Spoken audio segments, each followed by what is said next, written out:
Baharui kembali kajian kita, menambah referensi pembekalan kita di saat-saat kita dikepung oleh yang namanya COVID-19. Tentu ini hikmah besar yang ada sama kita lebih berhati-hati sehingga keselamatan, keafiatan ada sama kita. Hadirin yang kami muliakan, baiklah, untuk mengefektifkan waktu, kami persilakan kepada Profesor Dr. Kiai Haji Rusli untuk memberikan pencerahan-pencerahan kepada kami yang ada di Masjid Al-Amira. Kepada Pak Prof. Assalamualaikum warahmatullahi wabarakatuh. Alhamdulillah, wassalatu wassalamu ala Rasulillah Sayyidina Muhammad ibn Abdullah wa ala alihi wa sahbihi wa mawala. Allahumma la sahla illa ma ja'altahu sahla wa anta taj'alu sabra wal hazna idza syi'ta sahla birahmatika ya arhamar rahimin. Amma ba'd. Ma'asyiral hadirin jamaah Masjid An-Namira yang dimuliakan oleh Allah Subhanahu wa taala. Pada kesempatan yang lalu kita sudah membahas salah satu bagian dari ahkamul janazah, hukum dan aturan yang terkait dengan persoalan jenazah. Pembahasan yang kita bahas adalah bagaimana seorang muslim itu memperlakukan saudara muslimnya pada saat ketika saudara muslimnya itu sedang mengalami sakaratul maut. Kita sudah membahas bagaimana dan apa yang harus kita lakukan. Lalu kita juga sudah membahas apa yang harus kita lakukan pada saat ketika saudara kita baru saja meninggal. Nah, pembahasan berikut ini adalah terkait dengan masih persoalan yang terkait apa yang harus kita lakukan pada saat ketika saudara kita baru saja meninggal. Di dalam kitab fikih hukum Islam itu diajarkan beberapa tata cara yang harus dilakukan. Dan ini yang membedakan Islam dengan agama-agama yang lain. Di dalam kitab fikih itu disebutkan ada beberapa hal yang harus kita lakukan. Yang pertama, di dalam kitab Al-Muqaddimah Al-Khadramiyah itu disebutkan qala al-musannif rahimahullahu taala wa nafa'ana Allah bihi wa bi ulumi fid dharain, berkata pengarang, faslun ghusluhu wa takfinuhu wa salatu alaihi wa dafnuhu furudu kifayah. Yang pertama yang harus kita lakukan adalah terkait dengan memandikan mayat. Yang kedua, mengkafaninya. Yang ketiga, mensolatinya. Dan yang keempat adalah menguburkannya. Nah, itu kewajiban kita. Furudu kifayah. Kewajiban-kewajiban ini masuk kategori fardu kifayah. Dalam hukum Islam, fardu itu terbagi ke dalam dua bagian. Ada yang disebut dengan fardu ain, kewajiban yang seorang individu harus melakukan, tidak boleh diwakilkan. Misalnya sholat itu fardu ain, semua orang harus melakukannya. Ada yang disebut dengan fardu kifayah, kewajiban yang kalau salah satu ada yang melakukan, maka yang lain gugur kewajibannya. Itu fardu kifayah. Tapi kalau tidak ada satupun yang melaksanakannya, satu kampung itu berdosa. Bukan cuma satu kampung berdosa, satu dunia itu berdosa. Nah, itu disebut dengan fardu kifayah. Memandikan, mengkafani mayat, mensolati mayat, dan menguburkan mayat itu adalah fardu kifayah. Kalau ada sebagian orang yang melakukan, maka yang lain gugur kewajibannya. Ghusluhu ay al-mayit al-muslim al-ghairi syahid walau ghariqan. Yang dimaksud memandikan di sini adalah jenazahnya orang Islam yang matinya bukan mati syahid. Kalau matinya dalam peperangan, maka tidak perlu berlaku seperti yang kita akan bahas. Walau ghariqan, meskipun dia meninggal dalam keadaan tenggelam, kan di dalam hadis itu salah satu orang mati syahid itu tenggelam. Nah, itu tidak masuk kategori itu. Yang masuk kategori syahid itu adalah yang melalui peperangan. Aw saqatan, atau karena dia jatuh. Ammal kafir, sementara orang kafir itu, kalau yang meninggal ini orang kafir, kira-kira wajib nggak kita mandikan? Wajib nggak? Tidak. Berarti siapa yang mandikan? Orang kafir itu, kalau tidak ada yang memandikan dari saudaranya yang kafir, maka kita wajib memandikannya dan mengkafaninya, tapi tidak wajib mensolatinya. Tidak boleh, haram. Karena mensolati itu doa, dan mendoakan orang-orang non-muslim kafir dalam artian ini minta ampunan kepada Allah, itu dilarang dalam Islam. Nah, itu yang perlu dibedakan. Ammal kafiru fayajibu takfinu wa hamlu wa dafnu dhi aman. Orang-orang kafir, Islam mengajarkan umat Islam wajib juga memandikannya, mengkafaninya, mengantarkannya ke kuburan dan menguburkan. Maka kalau ada jenazah orang-orang Kristen, boleh nggak kita antar? Boleh. Boleh nggak kita sampai kuburan? Boleh. Yang tidak boleh adalah kita mensolati jenazah tersebut. Wa yajuzu ghusluhu wa tahrumu sholatu alaihi. Boleh memandikannya tapi haram mensolatinya. Tapi kalau seandainya orang kafirnya itu kafir yang harbi, jadi dalam Islam itu ada kafir dhimmi, ada kafir harbi. Apa maksudnya? Kafir dhimmi itu adalah seorang non-muslim yang berada di wilayah Islam dan dia tidak memerangi umat Islam. Seperti yang ada di Indonesia misalnya. Itu bahasa agama kita namanya kafir dhimmi, non-muslim. Pengertian kafir ini jangan diartikan secara negatif ya.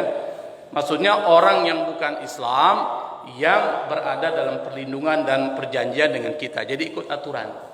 Tapi yang disebut dengan kafir harbi itu yang memerangi Islam. Kalau dia meninggal, kita tidak wajib untuk melakukan seperti yang saya sebutkan tadi, memandikan, mengkafani, menguburkan atau mengantarkan ke kuburan.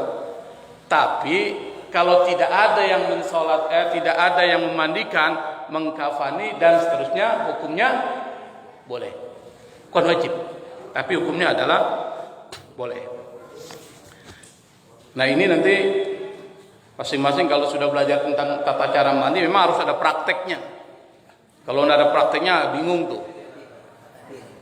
Tapi tidak mungkin kan kita praktikkan waktunya singkat begini kan. Nanti bagaimana memandikan, bagaimana mengkafani. Kalau memang ada tuh ada sesi praktik itu, disiapkan bahan-bahannya. Jadi nanti masing-masing kita bisa memandikan, misalkan saudara kita. Misalnya seorang bapak bisa memandikan anaknya kalau anaknya meninggal, atau anak memandikan bapaknya, itu yang afdal. Atau misalnya istri memandikan suaminya, suami memandikan istrinya. Boleh, ini nanti akan dibahas nih. Wa aqallul ghusli lil mayyit, kata pengarang kitab Al-Muqaddimah Al-Khadramiyah disebutkan batas minimal memandikan mayat. Jadi pembahasan kita memandikan dulu. Jadi nanti ada beberapa pembahasan memandikan, mengkafani, mensolati, mengantarkan. Mengantarkan ada tata cara. Ini luar biasa Islam ini. Menguburkannya ada caranya. Bagaimana cara menggali kubur, bagaimana membuat kuburan, berapa kedalaman, bagaimana cara memasukkan. Cuma di Islam hanya pada ajaran. Itu luar biasa. Oke, kita bahas yang pertama dulu. Terkait dengan memandikan mayat, itu ada dua kaifiat, ada dua tata cara. Ada tata cara yang minimal. Maksudnya apa? wa aqall ghusli lil mayyit ta'mimu badanihi kullihi kal hayy. Jadi batas minimal memandikan mayat itu adalah meratakan air di badannya. Jadi meratakan air di badannya itu dianggap sudah selesai. Jadi kena air badannya selesai.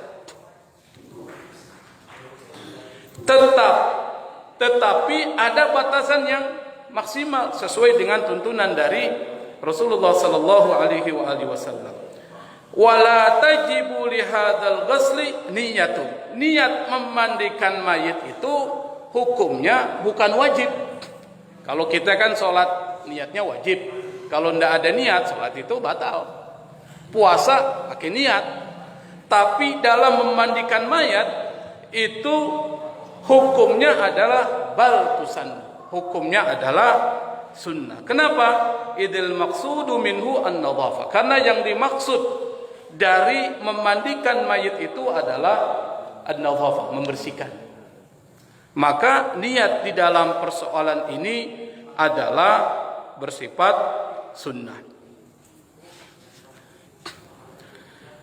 Wa yajibu kaunu ghuslihi ba'da izalatin najasatil ainiyah anhu in kanat alaih. Keadaan memandikan mayat itu wajib setelah menghilangkan najis. Jadi begini Pak, sebelum kita memandikan mayat, ini harusnya ada praktek juga ini. Jadi kan ada mayat ini, mayat, kita anggap ada mayat ya. Nah sebelum kita memandikan mayat itu, pertama kali yang dilakukan apa? Menghilangkan najisnya, kotoran. Menghilangkan kotoran, lalu kemudian dimandikan. Caranya gimana? Itu biasanya kalau ada orang itu didirikan dulu Pak. Didirikan, tangan kanannya mendirikan gini nih. Gimana caranya Pak ya? Jadi dipegang tengkuknya ini, ditengkuk, pegang. Lalu kemudian tangan kirinya dia pegang ini. Apa? Dia tekan perutnya itu, tapi jangan terlalu keras. Dia tekan perutnya supaya kotorannya keluar. Nanti kita akan bahas sedikit demi sedikit. Kita bacakan saja apa yang ada dalam kitab ini. Al-kaifiyatus tsaniyah, tata cara yang kedua. Tadi yang minimal itu dia ratakan dengan air, selesai. Pakai apa? Pakai selang juga boleh. Misalnya kalau dia tidak tahu caranya, Pak, bingung.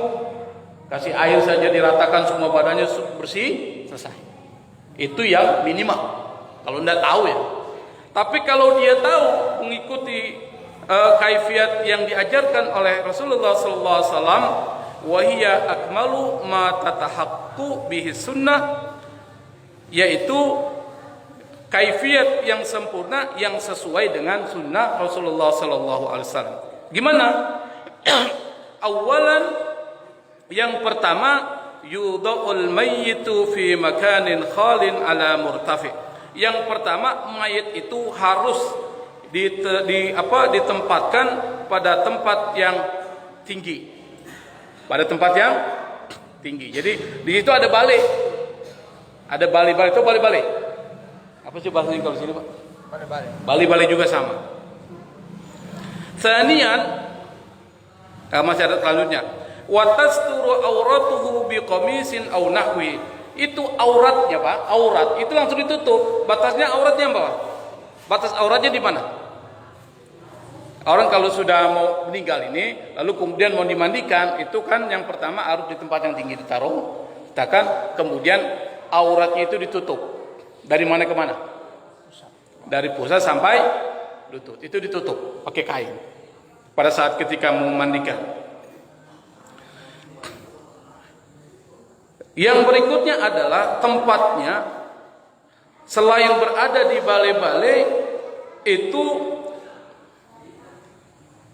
wa yusannu ayyuksala fi qamisin li'annahu astaru lahu.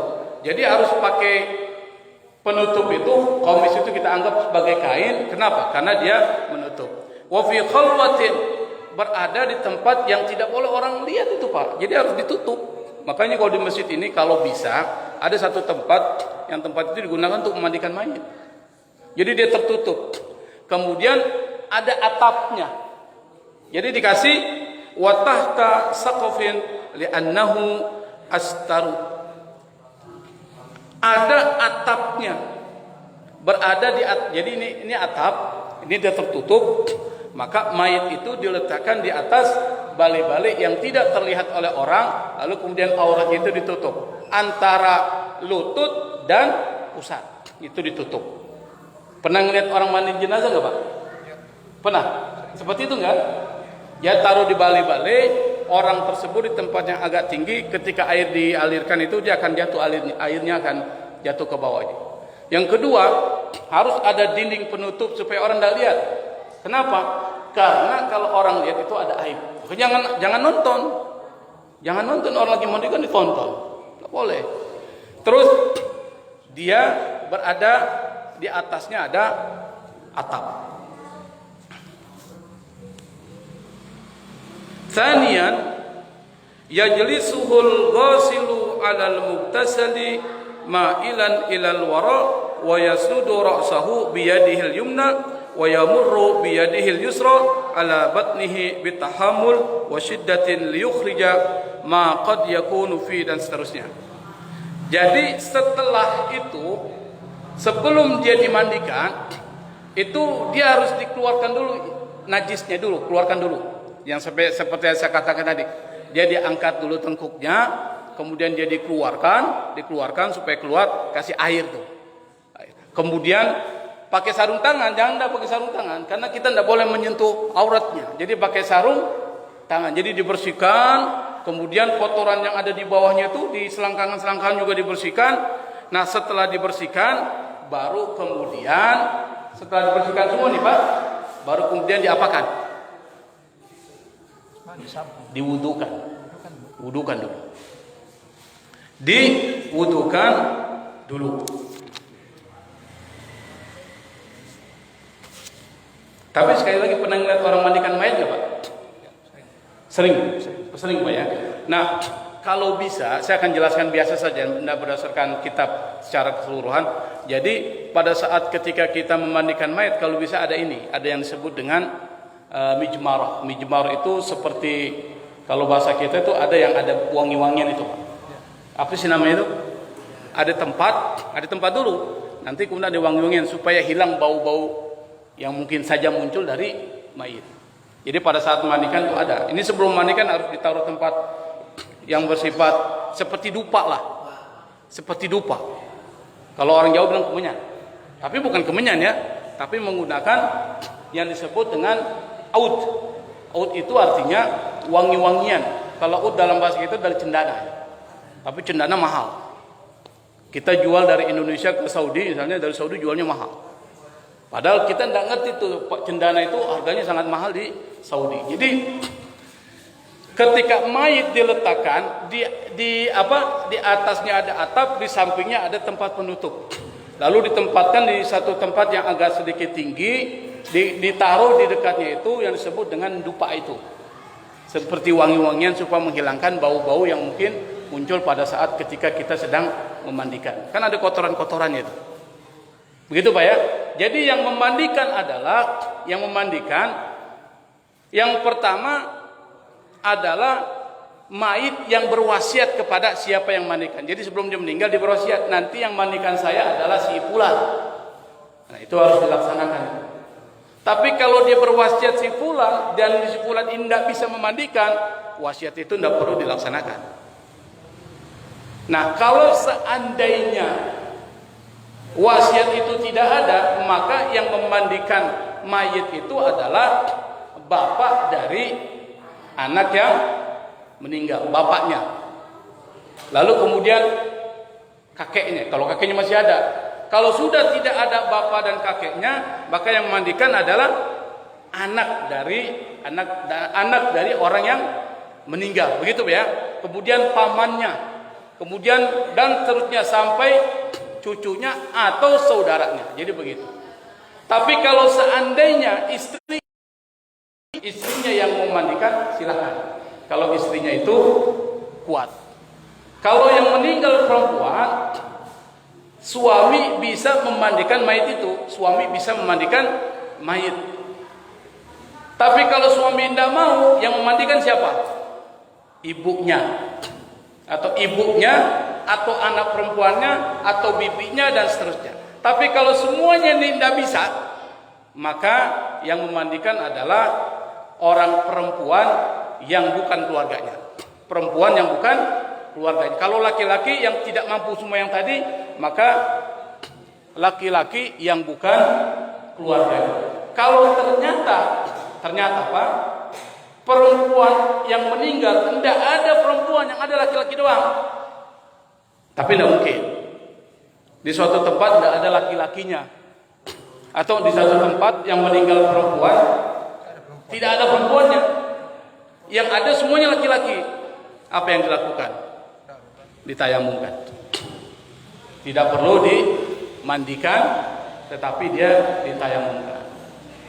Sama kalau seandainya yang meninggal itu laki-laki, tidak ada laki-laki di kampung itu, yang ada perempuan semua, maka kemudian tidak perlu dimandikan, tetapi ditayamumkan. Nah, jadi ketika mayit sudah diletakkan di atas balai-balai tersebut, dan setelah dibersihkan najisnya, seperti yang saya sebutkan tadi, dibersihkan semua, maka kemudian diwudukan. Diwudukan. Wuduk ini sebelum dibasuh, Pak. Jadi diwudukan ini sebelum dibasuh. Jadi sebelum dibasuh, sunnah diwudukan. Jadi hukumnya sunnah, bukan wajib. Sunnah diwudukan. Bagaimana cara mewudukan mayit itu? Kalau orang wudu dimulai dari mana, Pak? Dari mana? Dari mana? Dari tangan dulu dibersihkan. Ini bersihkan ini. Pakai apa?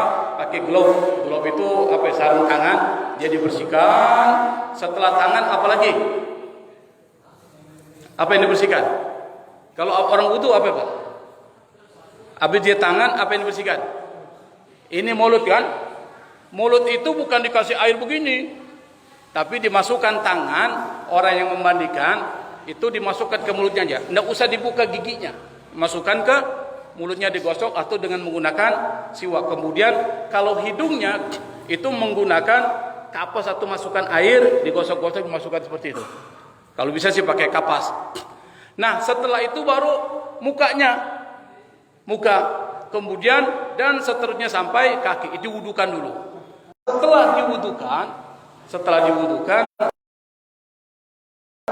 berapa kali mandikan itu?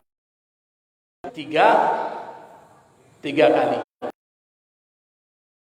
Atau kalau seandainya kurang, sampai kali. Harus dalam bilangan ganjil. Tidak boleh dalam bilangan genap. Jadi ketika sudah diwudukan, maka kemudian dia dibasuh yang menggunakan daun bidara itu. Di sini ada daun bidara nggak? Ada daun bidara. Kalau tidak ada daun bidara, ya pakai sabun aja. Tapi saya yakin hampir sebagian besar itu menggunakan menggunakan sabun. Jadi gimana caranya? Ini bisa dikasih contoh nggak? Bisa. Siapa yang mau dicontohkan ini? Saya boleh. Boleh. Terlentang. Di sini saja, Pak. Ya, siap. Dalam keadaan Tidur. ini karena Pak ini agak besar badannya, setengah mata mau diangkat ini. Wah. Coba tiduran dulu, Pak. Bisa supaya mudah kan? Ini sebelah kanan kan? Ini anggap saja sudah diwudukan. Tangan yang begini, Pak, begini saja. Nah, setelah diwudukan kan? Maka yang pertama kali dibasuh ini adalah dia sebelah kanan dulu. Jadi dibasuh begini, kasih air, digosok-gosok ini, digosok semua, sebelah bagian sini saja.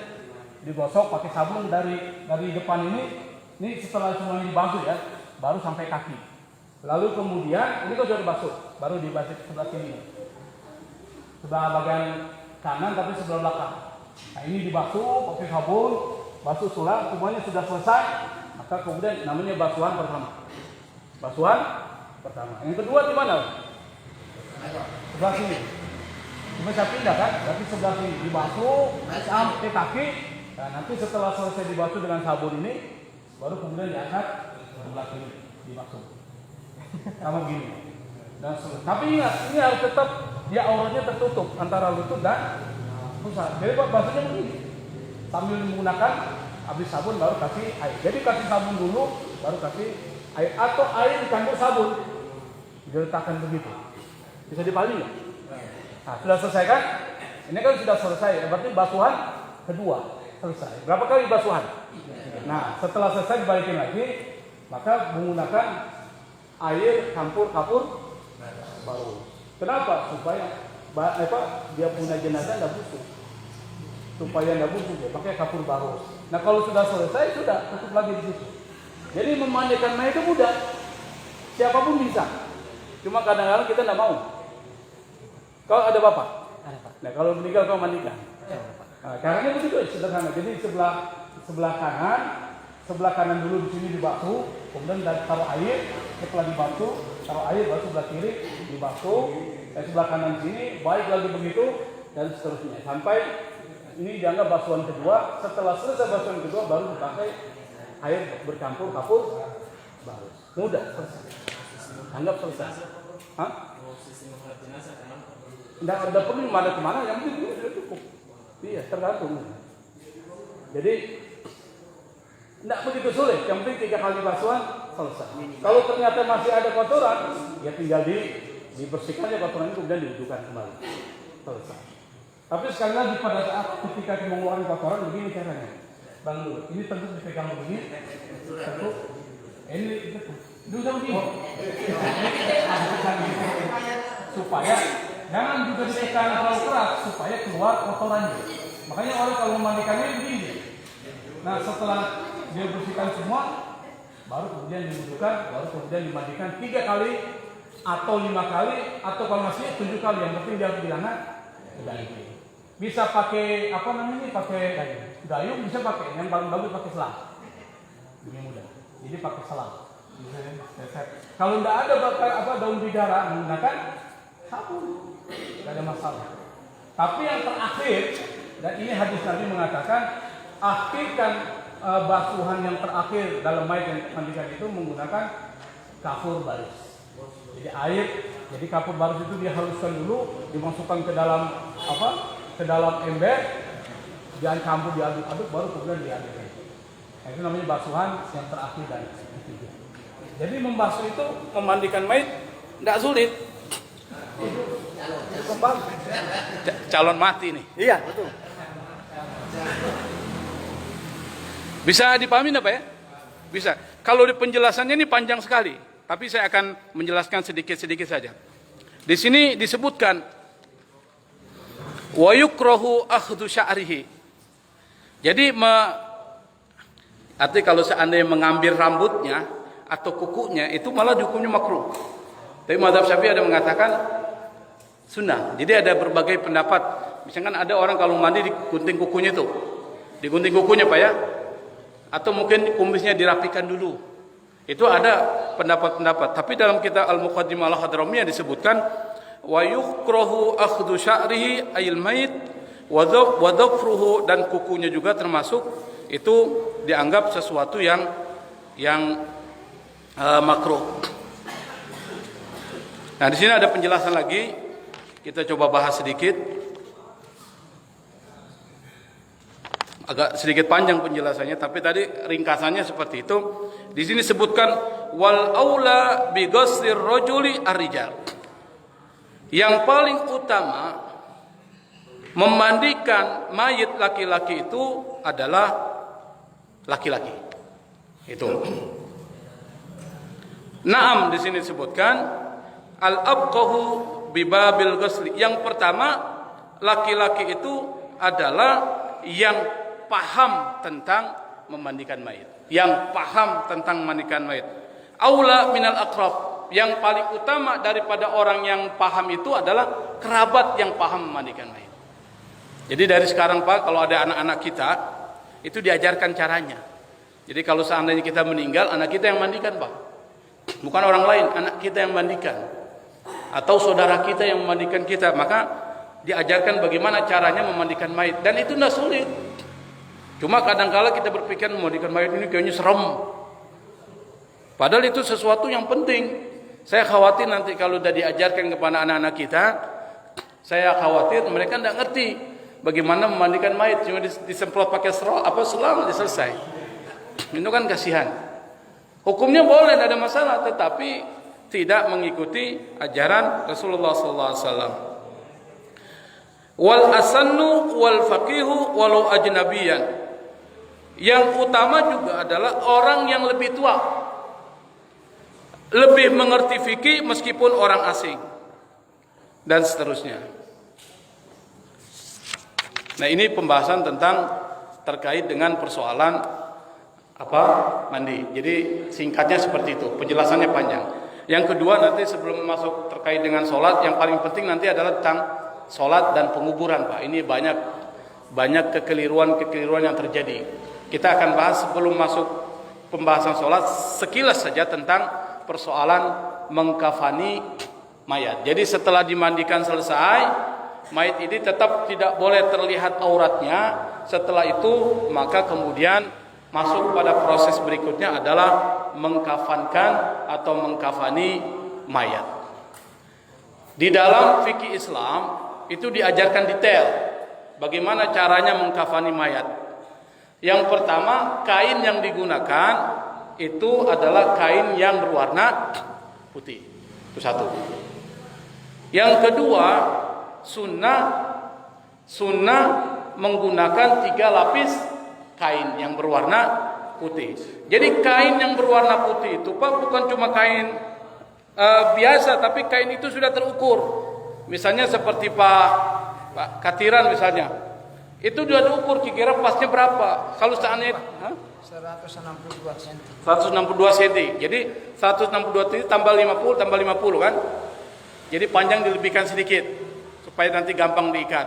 Kemudian ukurannya bisa melipat sampai badan. Kalau ternyata kain itu kurang, ditambah, jadi dijahit supaya bisa melipat satu badan. Jadi begini, karena sini tidak ada alatnya, jadi susah kita menjelaskan. Jadi begini, ini kain 3 itu dilapis, 1, 2, 3 dilapis, Pak ya. Tapi sebelum dilapis itu di bawah kain itu harus ada ini tali yang sudah disiapkan untuk kepalanya, untuk kakinya, untuk tengahnya, badan jadi 5. Ada yang mengatakan 7. Madzhab Syafi'i mengatakan 7 ya. Ada 7, ada 5. Nah, itu sudah disiapkan tuh di kain itu. Nah, sebelum mayit itu dikafani, kafan itu sudah diberikan minyak wangi, dioles dengan minyak wangi. Nah, setelah itu maka mayit itu dikafani, diletakkan di atas kain kafan itu. Wah, terlalu ini, Pak, repot juga ini. Ada pendek. Hah? Ada pendek. Pak Katiran. Bisa aja. Udah, saya jelaskan aja nanti, Pak. Tidak apa-apa gini. Kan bisa dibayangkan kan? Ya, dibayangkan aja. Bisa dibayangkan.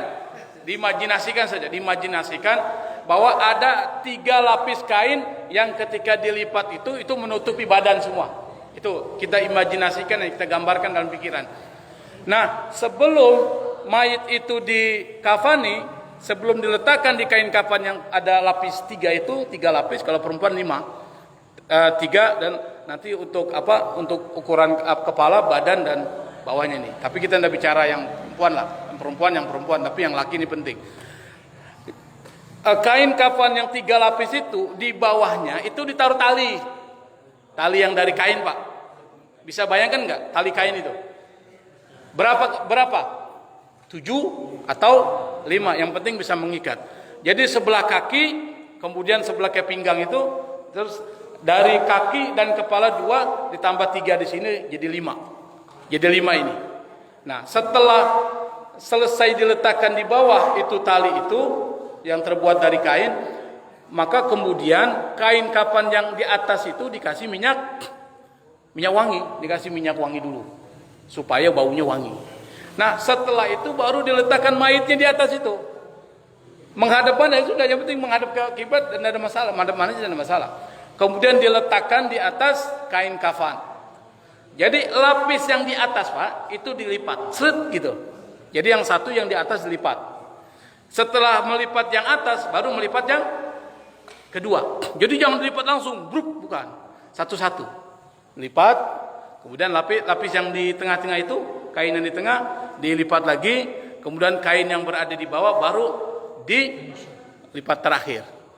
Nah, kemudian baru diikat sebelah kaki, sebelah kepala, kemudian di tengah, kemudian di sebelah sini. Yang penting dia bisa 5 atau 7 tergantung. Tidak ada juga harus ketentuan, tapi ada yang mengatakan 7, ada yang mengatakan 5. Jadi mengkafani mayat mudah, tidak sulit, siapapun bisa. Tidak ada, oh saya tidak bisa Pak. Bisa, karena apa? Tidak ada sulitnya ketika kita mengkafani mayat. Kadang-kala yang membuat kita tidak mau karena seram itu. Saya ini kalau bicara tentang mayat, udah pikiran mayat aja udah ketakutan kita. Padahal yang seperti itu harus dipahami oleh orang Islam. Memandikan mayat itu mudah, mengkafani itu juga mudah. Nah, jadi dua pembahasan ini yang kita bahas malam ini, insya Allah kita akan bahas setelah kita mengkafani, maka masuk pada tahapan berikutnya yaitu mensolatkan. Kita akan bahas pada pertemuan yang akan datang, karena pembahasan tentang solat dan mengantarkan mayat ke kuburan serta melakukan penguburan itu agak sedikit detail. Jadi kita akan bahas pada pembahasan yang akan datang. Mungkin ini sebagai pengantar kajian kita, mudah-mudahan bisa memberikan manfaat dan mudah-mudahan bisa kita terapkan dalam kehidupan kita, dan yang lebih penting lagi adalah kita bisa mempraktekkan. Nah, sewaktu-waktu nanti mudah-mudahan kalau ada alat-alat yang disiapkan itu Pak, itu bisa kita praktekkan langsung. Misalnya bagaimana cara memandikannya langsung, kita bisa praktekkan. Tapi harus ada tempat di mana kita bisa mempraktekkan, dan harus ada relawan siapa yang mau dimandikan. Kira-kira ada yang mau dimandikan itu? Yang kedua, setelah dimandikan, maka bagaimana cara kita mengkafani mayat? Harus dipraktekkan supaya kita bisa paham. Kalau tidak dipraktekkan, kita kadang masih bingung bagaimana menggambarkannya. Tetapi saya yakin apa yang saya jelaskan ini itu bisa diimajinasikan. Oh, modelnya seperti ini. Nanti secara praktek kalau memang ada waktu ya, ada waktu lebih luang, bukan malam hari tapi siang hari, itu bisa dipraktekkan itu. Bagaimana cara memandikan mayat dan bagaimana cara mengkafani mayat. Mungkin ini yang bisa saya sampaikan dalam kesempatan kita yang sangat terbatas ini secara teoretik seperti itu. Insya Allah nanti pada kesempatan yang lain kita bisa praktekkan secara praktek ya, yang lebih membutuhkan waktu yang lebih lama. Wallahu a'lam. Assalamualaikum warahmatullahi wabarakatuh.